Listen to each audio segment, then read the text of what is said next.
এমন আমার জন্য একদম এই মুহূর্তে সিটে বসে পরীক্ষা দিলে ফুল মার্কস পাবে এই মুহূর্তে। তো এটা ডিপেন্ড করে দক্ষতার উপরে, এটা ডিপেন্ড করে আপনার বেসিকের উপরে।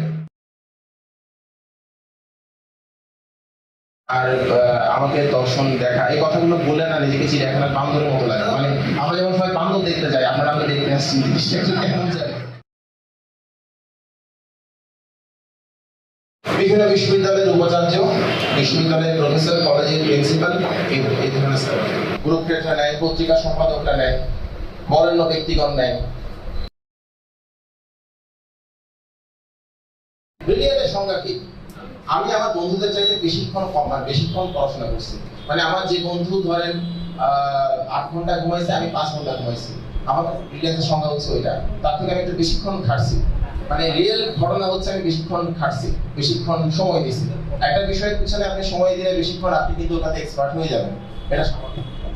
আপনাদের কিছু বন্ধু বান্ধব দেখেন না, অনেক প্রেম করতে পারে, পড়াই ফেলতে পারে, কারণ সে তার পিছনে সময় দিচ্ছে। খোঁজ নিয়ে দেখেন, আপনি সময় দিলে আপনি পারবেন, ওরকম আর কি। তেমনি আপনি আপনার পড়াশোনাকে পড়ানোর পিছনে সময় দেন, ম্যাথকে পড়ানোর পিছনে সময় দেন, ইংলিশকে পড়ানোর পিছনে সময় দেন, পড়াই ফেলতে পারবেন, অসুবিধা নেই। অনার্সের রেজাল্টের গুরুত্ব হচ্ছে, আমি যতটুকু জানি ব্যাংকগুলোতে বোধহয় ফার্স্ট ক্লাস না থাকলে পরীক্ষা দেওয়া যায় না। কিছু কিছু ব্যাংকে 3.25 লাগে, আর কিছু কিছু ব্যাংকে 3 না হলে পরীক্ষা দেওয়া যায় না। সরকারি চাকরিগুলোতে এগুলো সবার জন্য, মানে সবার জন্য শিক্ষা কর্মসূচি আর মানে সবাই পরীক্ষা দিতে পারে। সরকারি চাকরিগুলো একদম সবাই দিতে পারে, কিন্তু সবাই দিতে পারে না, এটা হচ্ছে ব্যাপার। কিন্তু সবাই দিতে পারবে, অসুবিধা নেই। এগুলো থাকে দেবে সবার, সেকেন্ড ডিভিশন থাকতে হয়, ফার্স্ট ডিভিশন না, এগুলো থাকে। এগুলো তো বর্তমানে এই ক্লাসের যুগে মানে এ না হয় এত সোজা নাকি ভাই, কি বলেন? এখন তো পরীক্ষা দিলেই এটা দিয়ে দেবে, এটা কোনো ব্যাপার না। ফ্রাস্ট্রেশন যেটা কাজ করে, ফ্রাস্ট্রেশন সবার মধ্যেই কাজ করে। আমি যখন পড়াশোনা করতাম আমার মধ্যেও কাজ করতো, কারণ যার কোনো কিছু নাই তার পক্ষে কনফিডেন্স ধরে রাখা কিন্তু ডিফিকাল্ট। যার আছে সে কনফিডেন্ট হইতে পারে, আমি খুব কনফিডেন্ট, এটা বলা সহজ যখন আপনার কিছু একটা থাকবে। কিন্তু কিছু না থাকলে আমি খুব কনফিডেন্ট, এটা বলতে বুকে জোর লাগে, এটা সম্ভব না।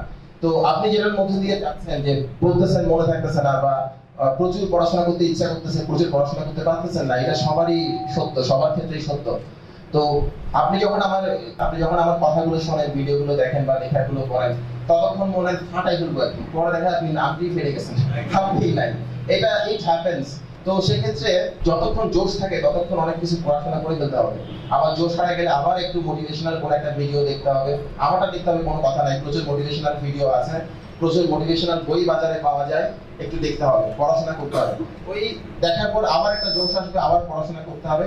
আমি এটা করতাম, আমার মোটিভেশনাল বই বাসায় কয়েকশো আছে, মানে এগুলো পড়তাম, উল্টায় উল্টায় দেখতাম, এবং আমি দেখছি এগুলো কাজ করে। তবে যারা বেশি পণ্ডিত তারা মোটিভেশনাল বই পড়ে কোনো ফল পাবেন না, যারা বেশি বোঝেন তারা মোটিভেশনাল বই পড়ে কোনো ফল পাবেন না, কারণ আপনি অলরেডি অনেক কিছু বোঝেন, আপনাকে বোঝানোর কিছু নাই। এই ধরনের লোকরা আবার বেশি যেতে পারে না।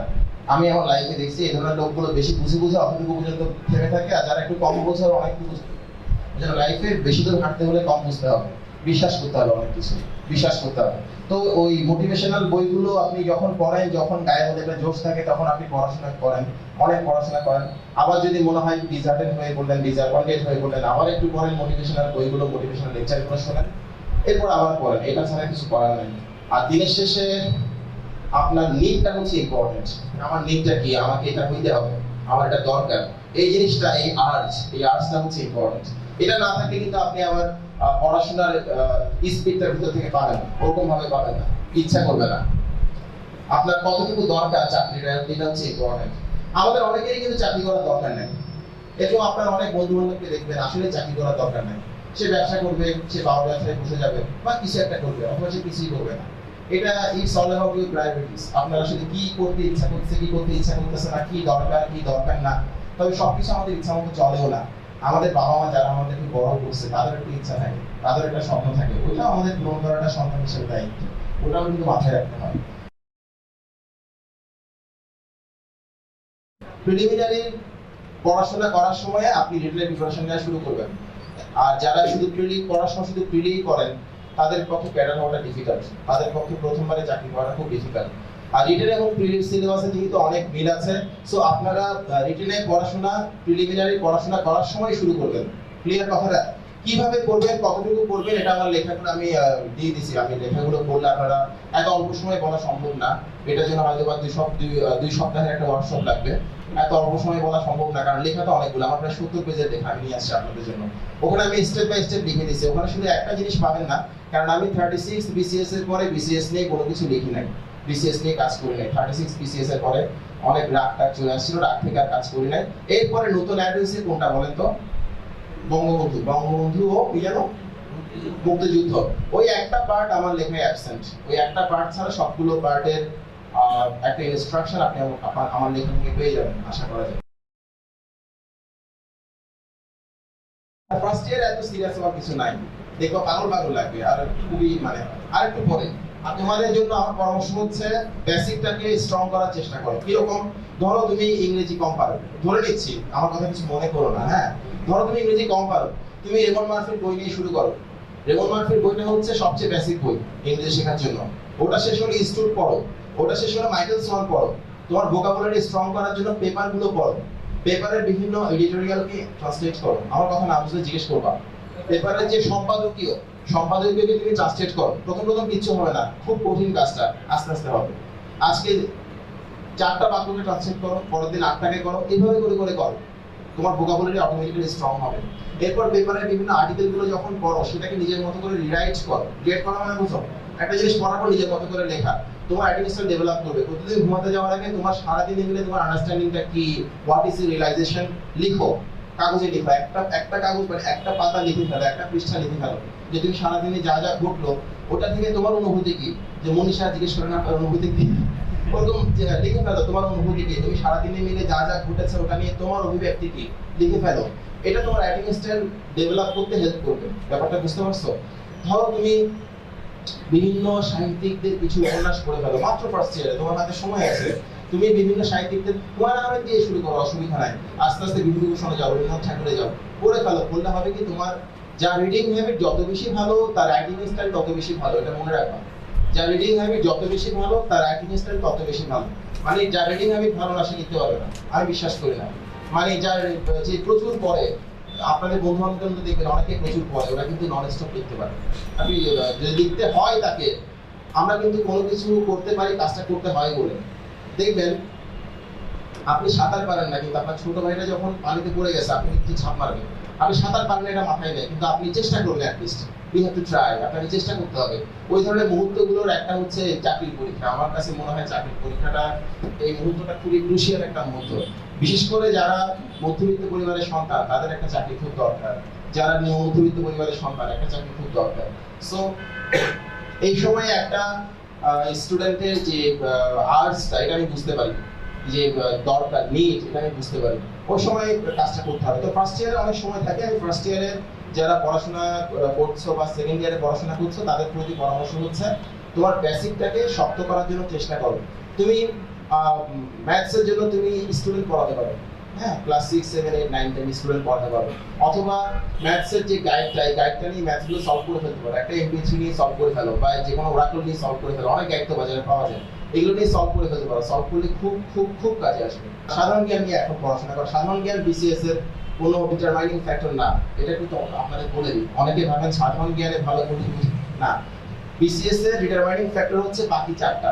কি কি? ইংলিশ, বাংলা, অঙ্ক, বিজ্ঞান। এই মানসিক দক্ষতা তো অঙ্কের সাথে পড়ে। এই 4টা হচ্ছে বিসিএস পরীক্ষায় কে কত ভালো করবে, কে কত ভালো করবে না, এটা ঠিক করে দেয়। মানে সাধারণ জ্ঞানটা কোনো ডিটারমাইনিং ফ্যাক্টর না। এখানে মোটামুটি সবারই অ্যাভারেজ মার্কস আসে। আপনি যখন বিসিএস পরীক্ষা দিবেন, তখন পড়াশোনাগুলো যা হবে, ফার্স্ট ইয়ার থেকে পড়াশোনাগুলো মোটামুটি একই রকম হবে, কিন্তু ম্যাথস, ইংলিশ এগুলো একই রকম হবে না, নেভার। আপনার যে বন্ধুটা আপনার অনেক আগে শুরু করছে, সে আপনার থেকে এগিয়ে থাকবে, একদম শিওর থাকতে পারেন। কিন্তু সাধারণ জ্ঞানের বেলায় এই কথাটা বলা যাবে না। সাধারণ জ্ঞানের বেলায় আপনি হয়তো অনেক আগে শুরু করলেও আপনার থেকে এগিয়ে নাও থাকতে পারে। এটা আমি সবচেয়ে বড় প্রমাণ। আমি সাধারণ জ্ঞান তো অনেক আগে শুরু করি না, আমি কিছুই পারতাম না। ভারতের বিদেশ মন্ত্রীর নাম কি তাও পারতাম না, কিছুই পারতাম না, কিন্তু আমি তো পাস করে ফেলছি।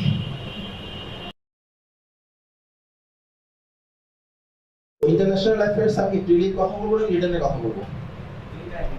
আচ্ছা, দুটোর মোটামুটি যদি বলি, তাহলে পেপারের এক ইন্টারন্যাশনাল অ্যাফেয়ার্স এর একটা পাতা থাকে না, ওটা পড়বেন।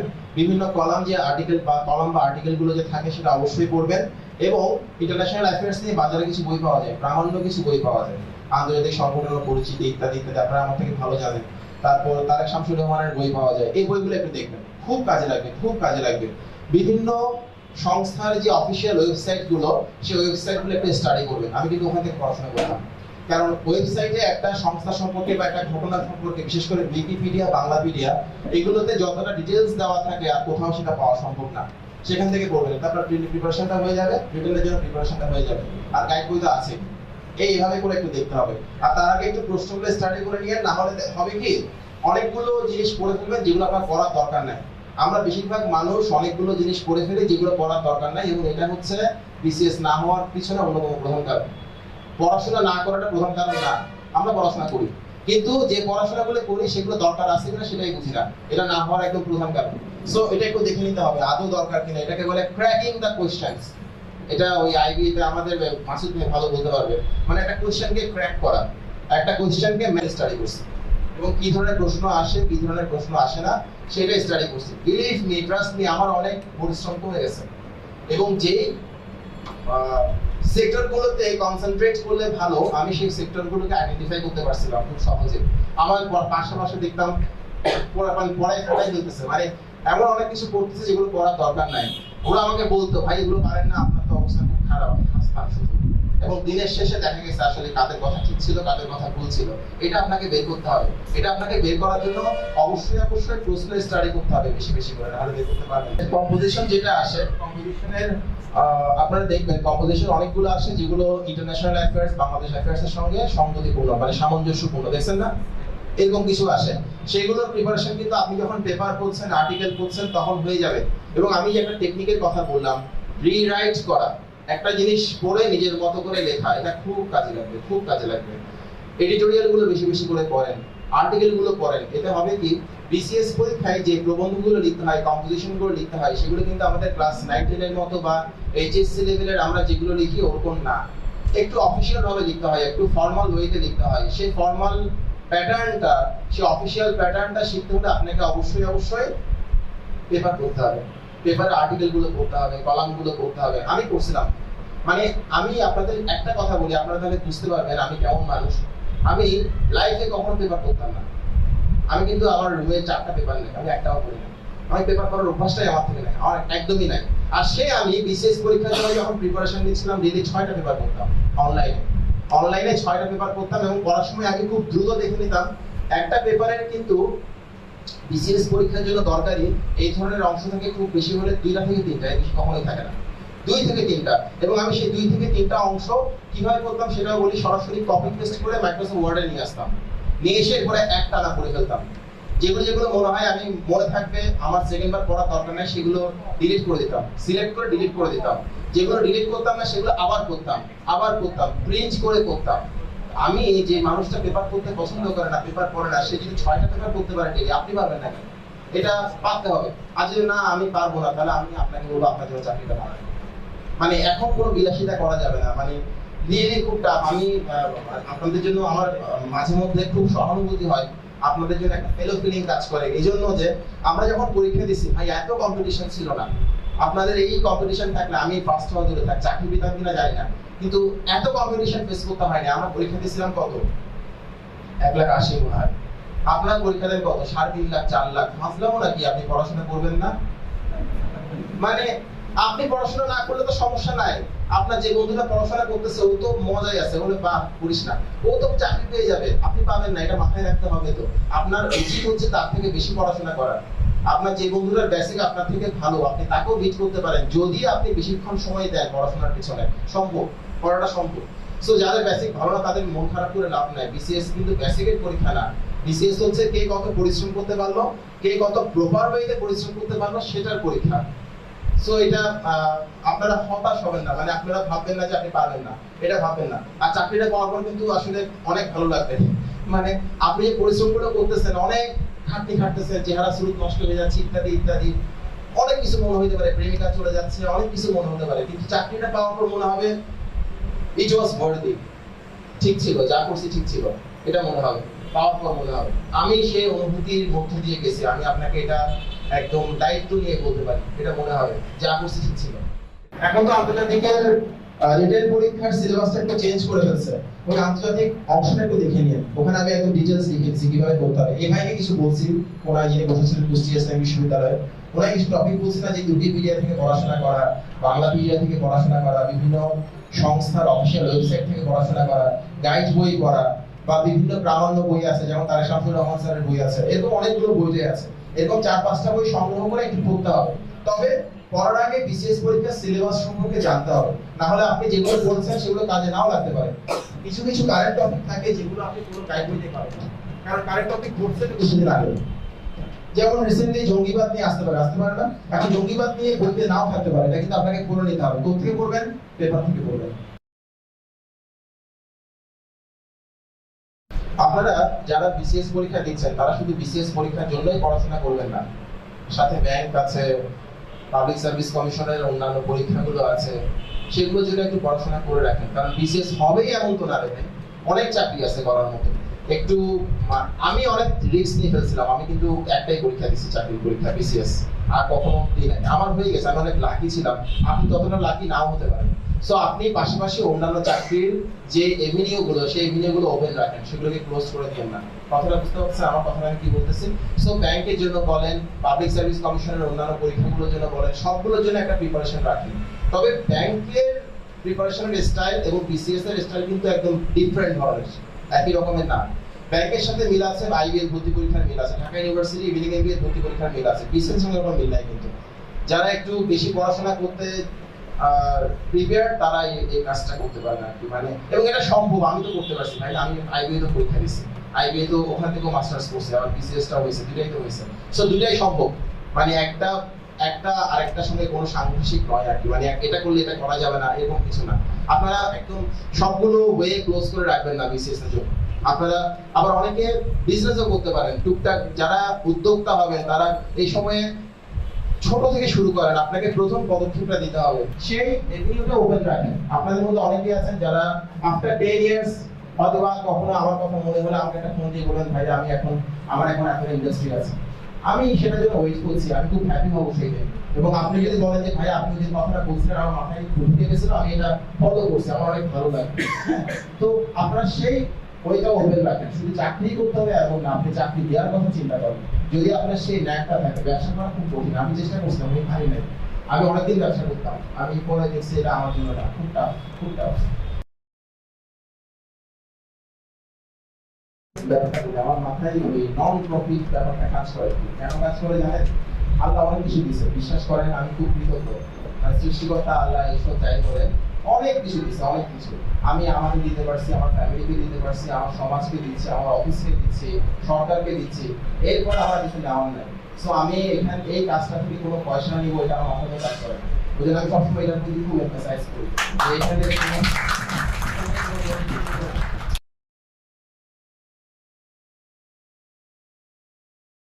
সময় আমি যেভাবে করছি সেটাই বলতেছি। হ্যাঁ, আমি আমার সময় প্রথমে যখন কোনো বই পড়তাম তখন দাগাই করতাম, এখন না শুধু, মানে তখন না শুধু, আমি এখনো যে কোনো গল্পের বই পড়ি, যাই পড়ি, আমি সবসময় দাগাই পড়ি। ওই বইটার দাম যতই হোক টাকা না, দাগালে আমার কাছে মনে হয় বইটা কোন নেই, মনে হয়, তবে দাগাই পড়ি। আর যখন কোনো একটা প্রশ্ন ব্যাংক করতাম বা কোনো একটা গাইড বই করতাম, তখন আমি গাইড বইটা পড়ার স্টাইলটা এভাবে করতাম। যখন প্রথমবার করতাম, আমার প্রথমবার পড়াই যে প্রশ্নগুলো আমার কঠিন মনে হতো, আমার মনে হতো আমার সেকেন্ডবার আবার করতে হবে, সেগুলোকে আমি কালো কালি দিয়ে দেখাতাম, কালো কালি দিয়ে। যখন আমি সেকেন্ডবার করতাম তখন আমি শুধু কালো কালি দাগগুলোই করতাম, পুরো বইটা করতাম না। তখন আমার ওই কালো কালি দাগগুলো করার পর মনে হতো যে কিছু কিছু প্রশ্ন আমার আবার করতে হবে, না আমি ভুলে যাবো, সেটাকে আমি দেখাতাম নীল কালি দিয়ে। এরপর যখন আমি থার্ড রিডিং দিতাম, থার্ড রিডিং দেওয়ার সময় আমি যখন দেখতাম শুধু নীল কালি দাগগুলো করতে গিয়ে কিছু কিছু প্রশ্ন আমাকে একদম পরীক্ষার আগের দিনও করে যেতে হবে, না আমার মনে থাকে না, সেগুলো আমি সবুজ কালি দিয়ে দেখাতাম। আমি কিন্তু একটা বই একাধিকবার করতাম, এর কারণ হচ্ছে মনে রাখতে পারি না, আমার মানে স্মৃতিশক্তি খুব একটা বেশি ভালো না, তারপরে আমাকে বারবার করতে হতো। এবং বারবার করলে কিন্তু একটা ফটোকপির মতো একটা ইমেজ মাথায় সেট হয়ে যায়, আপনারা যারা বারবার করেন তারা জানেন। এবং বিসিএস এর ক্ষেত্রে এটা খুব সত্য, একাধিক প্রশ্ন ব্যাংক করতাম, একাধিক গাইড বই করতাম। একাধিক গাইড বই করলে কি হয়, প্রথম গাইড বইটা সলভ করাটা খুব চ্যালেঞ্জিং। আপনারা যারা বিসিএস পরীক্ষার জন্য একদম যারা ফোর্থ ইয়ারে করেন বা যারা অনার্স কমপ্লিট করে ফেলছেন, তারা আমার কথাগুলো মিলাই নেন, আপনাদের সঙ্গে আমাদের মিলে যাবে। প্রথম গাইড বইটা সলভ করা খুব ডিফিকাল্ট, ধরেন আপনি এমপি3 দিয়ে শুরু করলেন অঙ্ক, আপনারা ভাইবেন না এমপি3 কোম্পানির মালিক আমার শ্বশুর ভাই, এটা ভাইবেন আমি এমপিতে বলার জন্য বলতেছি, এই গাইড এখন কোনটা বাজার ভালো আমি তাও জানি না। তো ধরেন আপনি এমপি3 দিয়ে শুরু করলেন, আপনি প্রথমবার সলভ করার সময় আপনার অনেক কষ্ট হবে, অনেক কষ্ট হবে, আমি জানি অনেক কষ্ট হবে। এরপর যখন আপনি এমপিসির পর আরেকটা সিরিজ শুরু করলেন, ধরেন প্রফেসর শুরু করলেন, তখন আপনি দেখবেন আপনার সময়টা একটু কম লাগবে, কারণ অনেকগুলো প্রশ্ন থেকে রিপিট কোশ্চেন। এরপর যখন আপনি থার্ড টাইপটা শুরু করলেন, ধরেন ওরাকল শুরু করলেন, তখন আপনি দেখবেন আরো অনেকগুলো রিপিট, যেগুলো রিপিট না নতুন কোশ্চেন, আপনি যদি সেগুলোই করে যান আর অনেক দ্রুত করতে হবে। এই করলাম কি সুন্দর ফন্ট, এইভাবে না, অনেক দ্রুত করতে হবে, মানে আপনাকে খুব ফাস্ট রিডিং হ্যাবিচুয়েট হতে হবে, নাহলে আপনি পড়ে শেষ করতে পারবেন না, অসম্ভব ব্যাপার। এরপর যখন ফোর্থ বইটা করবেন তাহলে দেখবেন বেশিরভাগই রিপিট। এই ধরনের করে করে আমি 7টা কোম্পানির গাইড বই সলভ করছিলাম, 7টা। বাজারে এর বেশি পাওয়া যেত না, এর চেয়ে বেশি করা সম্ভব হয় না, সব করতাম। ট্রাস্ট মি, 5, 6, 7 নাম্বার গাইড বই সলভ করতে আমার একদিনও সময় লাগে, একদিনও লাগে, সবই রিপিট করছি, আমি সবই পারি, আমি আগে পড়ে ফেলছি অলরেডি। এই এফোর্টটা আমি দিছি, আমি কিন্তু অনেক প্রশ্ন স্টাডি করছি। আমার সঙ্গে যারা পরীক্ষা দিচ্ছে তাদের কার প্রিপারেশন কেমন আমি জানি না, কিন্তু এইটুকু বুকে হাত দিয়ে বলতে পারি আমার চাইতে বেশি প্রশ্ন সলভ করছে এখানে বাংলা কম আছে। আমি অনেক প্রশ্ন সলভ করছি এবং অনেকগুলো গাইড বই পড়ে ফেলছি, প্রশ্নে পড়ে ফেলছি। আপনারা এটা করতে পারেন। আর কিছু কিছু বিষয়, যেমন মনে করেন অঙ্ক, আর কেউ যদি বলেন এই বিসিএস পরীক্ষায় অঙ্ক একটাও কমন আসে না, আমি আপনাকে প্রশ্ন করি, ভাই অঙ্কের সিলেবাসের বাইরে কিছু আসছে? একটা আসছে, ত্রিকোণ হইল, আর কিছু আসছে? ওই একটা ছাড়া আর কিছু তো আসে না। যেহেতু সিলেবাসের বাইরে কিছু আসে না, সেহেতু অঙ্ক কমন পড়া বলে তো কোনো কিছু নাই, আপনার সিলেবাসের মধ্যে থেকে আসলে তো হলো, তাই না? ইংলিশের গ্রামারের বেসিকটা যদি আপনার থাকে তাহলে আপনি পারবেন না কেন? অনেকে চিন্তাশীল করতেছে, ভাইয়া এই দ্বারা দিয়া কর্তৃক এটা তৃতীয় বিভক্তি, এটা তো সিলেবাসে নাই। এই ধরনের একটা কোশ্চেন আসছে না এবার? কারো থেকে কোশ্চেন আসছে না? ভাই 9-10 এর বাংলা ভাষার ব্যাকরণ যে স্টুডেন্টরা পড়ছে তার পক্ষে এটা পারা কোনো ব্যাপার না। আপনি পড়েন নাই কেন? আপনি জানেন না যে বেসিক বইগুলোর মধ্যে 9-10 এর বাংলা ভাষার ব্যাকরণ একটা অন্যতম বই? আপনি তো জানেন, আপনি পড়েন নাই কেন? যেহেতু পড়েন নাই, আপনার যে বইগুলো পড়াশোনা করছে সে একটু বেশি মার্কস পাবে, এটা স্বাভাবিক। ক্লিয়ার কথাটা? এই বেসিক বইগুলোর লিস্ট আমার লেখায় আছে, আমি যে লেখাটা ভাইয়াকে দিচ্ছি ওই লেখার মধ্যে আছে। আর এই লেখাগুলো খুব চিন্তা করে লেখা, কেমন বলি, ওগুলো তো পেপারের জন্য লিখতাম, প্রথম আলো কালের কণ্ঠ, ওইগুলো পেপারের জন্য লিখছি। তো পেপারে লেখার সময় আমার মাথায় থাকতো অনেক মানুষ পড়বে লেখাগুলো, যে মানুষগুলো আমাকে পছন্দ করে না তারাও পড়বে, যে মানুষগুলো আমাকে ঘৃণা করে তারাও পড়বে লেখাগুলো, যাতে ওই সময় আমাকে তারা গালি দিতে না পারে। অ্যাটলিস্ট ওই সময় বলে না, সে মানুষ ভালো না হলে লিখে পারে, যাতে এটা বলতে পারে। আমি ওইটা মাথায় রেখে প্রচুর পরিশ্রম করে লেখাগুলো লিখছি, একদম রাতের পর রাত জেগে লেখাগুলো লিখছি। তো ওই লেখাগুলোতে যা লিখছি এগুলো মোটামুটি সুচিন্তিত, আপনারা এগুলো বলতে পারেন। তবে একটা টপিক নাই, বঙ্গবন্ধু বাংলাদেশ, এটা নাই, এটা একটু আপনারা দেখে নিন রিসেন্টলি কি আছে না আছে দেখে নিন। ওটা ছাড়া সবগুলো গাইডলাইন পাবেন ওই লেখা থেকে, এবং অনেকগুলো বেসিক বইয়ের নামও লেখা আছে। এটা সবচেয়ে বেশি কাজে লাগবে লেখাটা যারা second year, third year, first year এই সমস্ত স্টেজে আছে, তাদের খুব কাজে লাগবে। তারা যদি এখন থেকে ওই বইগুলো জড়ো করে পড়তে থাকেন, আপনি প্লেস করে নিতে পারবেন, আমি চ্যালেঞ্জ করে বলতে পারি, আপনি প্লেস করতে পারবেন, প্রথম 10 এর মধ্যে থাকতে পারবেন, অবশ্যই পারবেন। তবে ফলো করতে হবে। আমরা অনেকেই ছাত্রের লেকচার শুনি, খুব ভালো লাগে শুনতে, কিন্তু ওরা ফলো করি না। যে ফলো করে সে কিন্তু পারে। ছাত্রের লেকচার শোনা বড় কথা না, ফলো করা হচ্ছে বড় কথা। ওই ফলোটা করতে হবে আপনাকে, ফলো না করলে হবে না।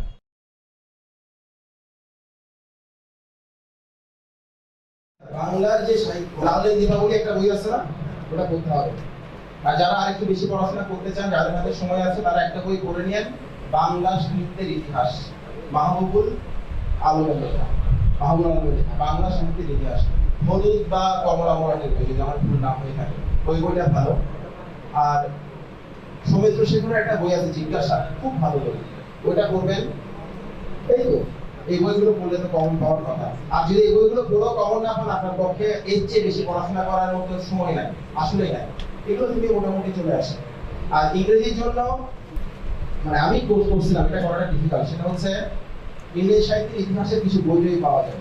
যারা ইংলিশে অনার্স মাস্টার্স করে ওদের জন্য লিখিত কিছু বই পাওয়া যায়, এগুলো আমি পড়ছিলাম, তবে এটা পড়াটা কঠিন। আপনি ইন জেনারেল যেটা করতে পারেন, ইংলিশ লিটারেচারের জন্য কিছু হ্যান্ডবুক পাওয়া যায় না, বিভিন্ন প্রকাশনা থেকে বের করে, এরকম কিছু বই পাওয়া যায় না, বিভিন্ন প্রকাশনী বের করে, এরকম কিছু বই নিয়ে পড়ে ফেলেন। বেসিক বই পড়াটা কঠিন, ইংরেজির জন্য বেসিক বই পড়াটা কঠিন, বাংলার জন্য সোজা, বাংলার জন্য সোজা। আর ইংলিশের ভাই কিছু কোয়েশ্চেন থাকে যেগুলো আপনিও পারেন না, কেউই পারে না, এগুলোকে ইচ্ছা মতো মাফ করে দেওয়া যায়, অসুবিধা নেই। যে জিনিস আপনিও পারেন না, কেউই পারে না, আলহামদুলিল্লাহ। আর যে জিনিস আপনি পারেন না, কেউ না কেউ পারে, সেটা একটা সমস্যা। ওটা তো যেমন এবার ইংলিশে কিছু কোশ্চেন আসছে, আমি চ্যালেঞ্জ করে বলতে পারি কেউই পারে না। এগুলো যারা ইংরেজি নিয়ে পড়াশোনা করছে ওদেরকেও পড়াশোনা করতে হয় নাই, ওরাও পারে না। সো এগুলো না পারলে কোনো অসুবিধা নাই। আপনার অসুবিধা হচ্ছে যেটা অন্যরা পারে আপনি পারেন না। ওই জন্য প্রশ্ন কঠিন হলে অনেকে খুব টেনশনে পড়ে যায়। আমার টেনশন মনে হয় না। কেন? কঠিন তো ভাই আমার জন্য হয় নাই, শুধু সবার জন্যই হয়েছে। তো যেটা কেউই পারে না, ওটা একটা খুশি জিনিস, কেউ পারে না, অসুবিধা নাই। আমার জন্য টেনশন হচ্ছে কি, যেটা অন্যরা পারে আমি পারি না, ওটা হচ্ছে আমাদের টেনশন। যেটা কেউই পারে না, অসুবিধা নেই, আমিও পারি না, কোনো ব্যাপার না।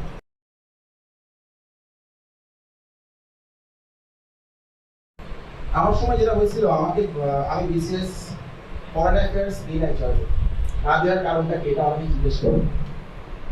এটা কারণ হচ্ছে আমাকে ওই সময় বলা হয়েছিল এটা খুব কঠিন, তুমি প্রথম বিসিএস দিচ্ছ, তোমার তো প্রথম বিসিএস হবেই না। আর প্রথম বিসিএস এটা দিলে তুমি যদি কোনো ক্রমে ভাইবা পর্যন্ত যেতেও পারো, যাওয়ার চান্স কম। যদি যেতে পারো তাহলে তোমাকে নাজেহাল করে ফেলবে, তুমি পারবে না।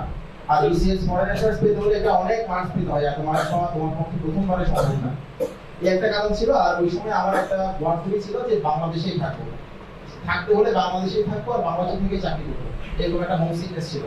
এই দুইটা কারণে আমি বিসিএস পররাষ্ট্র প্রথম চয়েস করি। এই দুইটা কারণ ভয় পাইছিলাম, এটা হচ্ছে প্রথম ভয় পাইছিলাম। পরে দেখছি না আসলে, এবং বিশ্বাস করেন আমি এত ভয় পাইছিলাম, আমি অনেক পড়াশোনা করছি ভয়ে।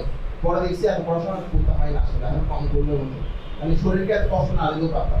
অনেক কষ্ট দিয়েছি, অনেক কষ্ট দিয়েছি, না ঘুমাইছিলাম, অনেক খাচ্ছি। কিন্তু পরে দেখছি এত খাটাখাটি দরকার ছিল না, চাকরি করতে হয়ে যায়।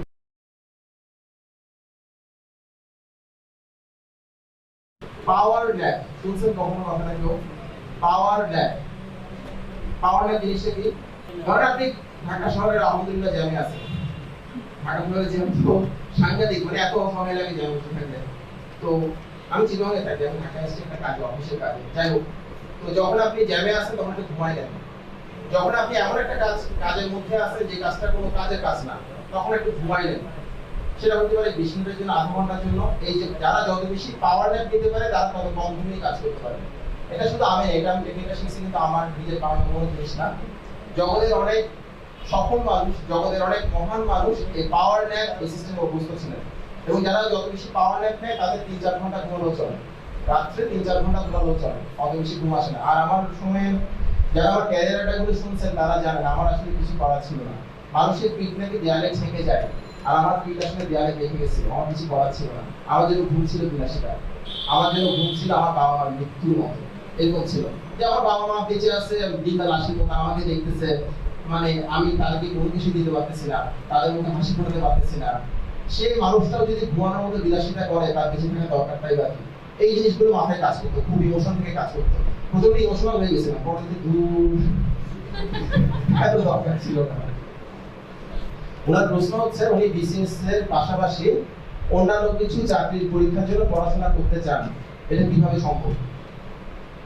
এটা এইভাবে সম্ভব, আমরা অনেকে একটা কাজ করি না, সেটা হলো আমরা যা ভাবি তা মাথায় রেখে দিই কিন্তু কাগজে লিখি না।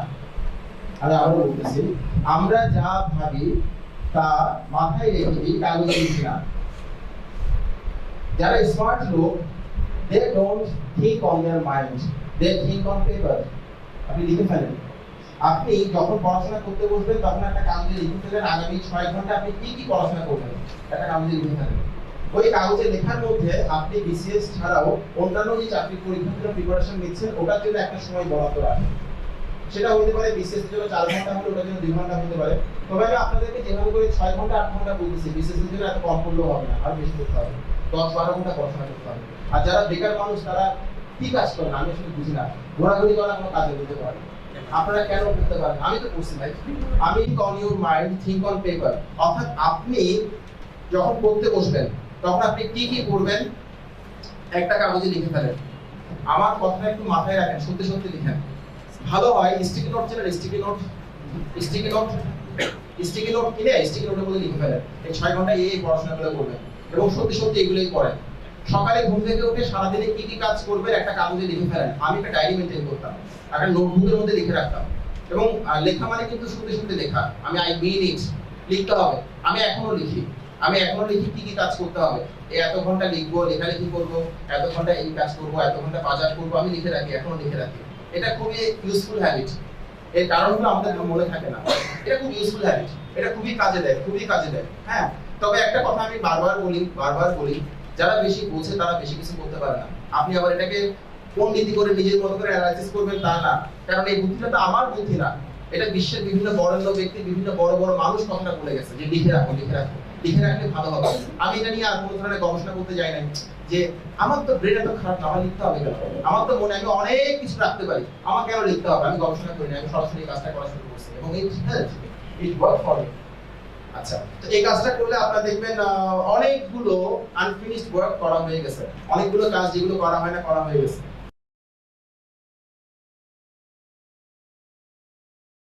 জব সলিউশন সলভ করার সময় আপনার প্রথম কাজ হচ্ছে বিসিএস পরীক্ষার প্রশ্নগুলো সলভ করা, আগের বছরের বিসিএস পরীক্ষার প্রশ্নগুলো সলভ করা। তখন আপনি বুঝতে পারবেন বিসিএস পরীক্ষায় কি কি ধরনের কোশ্চেন আসে। বিসিএস পরীক্ষার সিলেবাসটা খুব ভালো করে করতে হবে, তাহলে আপনি বুঝতে পারবেন কোন কোন বিষয়গুলো এটার আওতাভুক্ত আপনি বুঝতে পারবেন। এরপর বিসিএস পরীক্ষার প্রশ্নগুলো পড়ার পর আপনি পাবলিক সার্ভিস কমিশনের অন্যান্য পরীক্ষার প্রশ্নগুলো পড়েন। তবে মজার বিষয় হচ্ছে পাবলিক সার্ভিস কমিশনের বিভিন্ন পরীক্ষার প্রশ্ন এবং বিসিএস পরীক্ষার প্রশ্ন মোটামুটি একই রকম, সিলেবাসটা মোটামুটি একই রকম, সো আপনি পড়লে আপনার লস হবে না, কোনো সমস্যা নেই।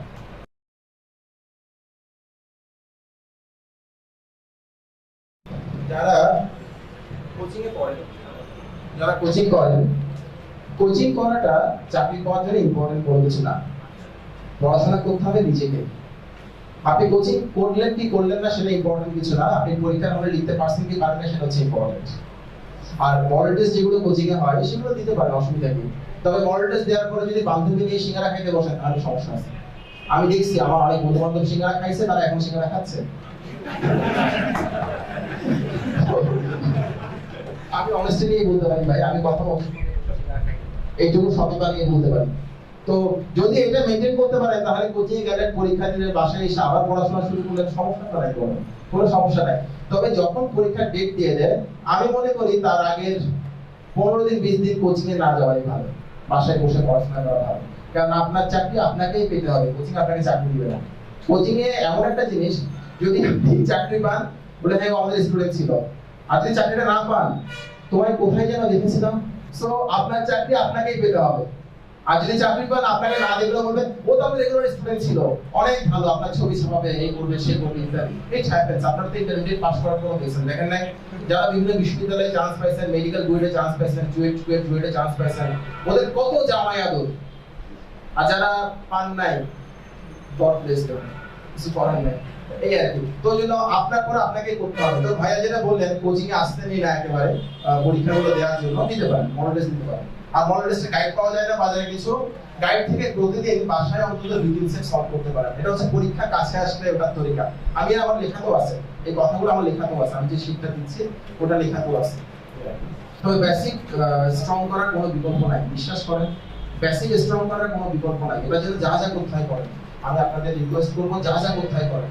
যার বেসিক ভালো সে চাকরি করে, যার বেসিক ভালো না তার জন্য কষ্ট হবে, অনেক কষ্ট হবে চাকরি করা।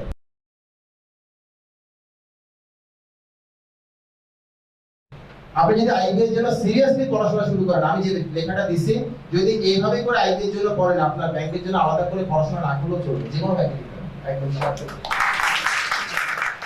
আইবিএস ভর্তি পরীক্ষা এত সোজা না, কঠিন আছে। আমি যত সহজে করে ফেলতেছি, আইবিএস কোনো লেভেল নাই। আপনি এই শীটটা ফলো করেন, এই শীটে যা যা লিখছি এইভাবে করে যদি পড়াশোনা করতে পারেন, আমি যেখানে বইয়ের নাম সহ লিখে দিয়েছি, আশা করি আর ঝামেলা থাকবে না, এইটুকুই না। হ্যাঁ, আমার একটা লেখা ছিল ইন্টারনেট ফেল অক্ষর আইবিএস এর, লেখাটা কেউ পড়ছিলেন? একটা ছেলে ইন্টারমিডিয়েটে ফেল করছিল, সেই ছেলে আইবিএস এর পড়াশোনা করছে, লেখাটা কেউ পড়ছিলেন? লেখাটা পড়েন, আমার ইয়েতে আছে, আমার টাইমলাইনে আছে, হ্যাঁ আমার ফেসবুকে পাবেন, ইন্টারনেট ফেল অক্ষর আইবিএস। এরকম অনেক অসংখ্য নজির আছে আমার। আচ্ছা, মাসুদ ভাই কিন্তু আমার সঙ্গে আইবিএস এ ভর্তি ছিলাম, তো ন্যাশনাল ভার্সিটি থেকে পড়াশোনা করা, তাও একদম গ্রামের একটা কলেজ থেকে। এই ধরনের স্টুডেন্ট আমাদের সঙ্গে ছিল। তো ওনারা বলে আপনি পারবেন না কেন? ওনারা অনেক এফোর্ট দিচ্ছেন, আপনি সেই এফোর্টটা দিচ্ছেন না কেন? না পারেন না। দারুল ইউনিভার্সিটি থেকেও ছিল, দারুল ইউনিভার্সিটি অনেক আছে, ঘুরি ঘুরি বলা যাবে। মানে আপনার স্টার্টিংটা খারাপ হতে পারে, এর মানে এই নয় যে আপনার এন্ডিংটা খারাপ হবে। আপনার এন্ডিংটা আপনার হাতে, স্টার্টিংটা কিন্তু আপনার হাতে সবসময় থাকে না। ফ্যামিলির কারণে থাকে না, বিভিন্ন পারিপার্শ্বিক চাপ থাকে, কিন্তু লাইফের এন্ডিংটা কিন্তু আপনার হাতে, সেই কন্ট্রোলটা আপনার হাতে। ওখানে কিছু করতে না পারলে তখন আপনি নিজেকে ব্লেম করতে পারেন। স্টার্টিং এর জন্য ব্লেম করা সম্ভব না। একটা কলেজের নাম বলি, নোয়াখালী ডিগ্রি কলেজ, নাম শুনছেন? নোয়াখালী ডিগ্রি কলেজ খুব ভালো কলেজ, কি মনে হয়? খুব নামকরা কলেজ। 28 বিসিএস এ অ্যাডমিনে ফার্স্ট হওয়া কিন্তু ওই কলেজ থেকে। আরেকটা কলেজের নাম বলি, BM college, Barishal BM college. এটা তো অনেক ভালো কলেজ, কিন্তু জাতীয় বিশ্ববিদ্যালয়। আমাদের ব্যাচে পুলিশে সেকেন্ড হওয়া ওই কলেজ থেকে। আর কয়টা শুনতে চান? সো আপনি প্রাইভেট বিশ্ববিদ্যালয় কিনা প্রাইভেট, আমার বন্ধু আছে মাসুদ হোসেন, ও তো রসাদ ইউনিভার্সিটি। এরকম অনেক আছে, অনেক প্রাইভেট বিশ্ববিদ্যালয়কে কোনো ধরনের ডিসক্রিমিনেশনের মধ্য দিয়ে যেতে হয় না, জাতীয় বিশ্ববিদ্যালয়কে কোনো ধরনের ডিসক্রিমিনেশনের মধ্য দিয়ে যেতে হয় না। যারা বলে তারা পারে নাই বলে বলে, যারা পারছে তাদের সাথে কথা বলে, দেখবেন আপনার ওই ফিলিংটা আসে না, অনুভূতিটা আসে না। পরীক্ষার হয়তো টেন্ডুলকার হতে হবে, বুঝেন না? আর অনেকে অনেক প্রিপারেশন নিয়ে পরীক্ষা দিতে যায়, কিন্তু চাপের কারণে পরীক্ষা ভালো দিতে পারে না। সবাই তো ভালো প্রিপারেশন নিয়ে খেলতে যায়, সবাইকে সেঞ্চুরি করে, সবাইকে সাকিব আল হাসান না। ওইটা তো আপনাকে কি করতে হবে, যারা সাকিব আল হাসান তারা সাকিব হবে, ওইটা তো আপনাকে। আর আপনি দেখেন ভাই, আপনি বলতেছেন প্রেশার ফলো সামলাতে পারেন না, তাই তো? আজকে খেলা আছে, হ্যাঁ আজকে খেলা কটা থেকে? 3:30 থেকে। আচ্ছা দেখেন, আজকে যখন তামিম ব্যাট করতে নামবে, কত কোটি চোখ তার দিকে তাকায় থাকবে। সে যদি এত কোটি চোখের প্রেসার মাথায় নিয়ে ছক্কা মারতে পারে, আর আপনি আপনার জন্য এক্সপেকটেশন কয়টা মানুষের বলেন? বেশি হলে 10-12টা মানুষের এক্সপেকটেশন আপনার প্রতি। আপনি 10-12টা মানুষের এক্সপেকটেশনটা মাথায় রাখতে পারবেন না, এটা কেন হয়? ওরা যদি পারে আপনি পারবেন না কেন? তার মধ্যে কয়েকজনের বয়সটা আমাদের বয়স থেকে কম। ওরা পারলে, ওরা আমাদের ছোট ভাইয়ের মতো, ওরা পারলে আমরা পারবো না কেন? কি বলেন? যারা পারে তারা পারে, যারা পারে না তারা তো পারে না। এরকম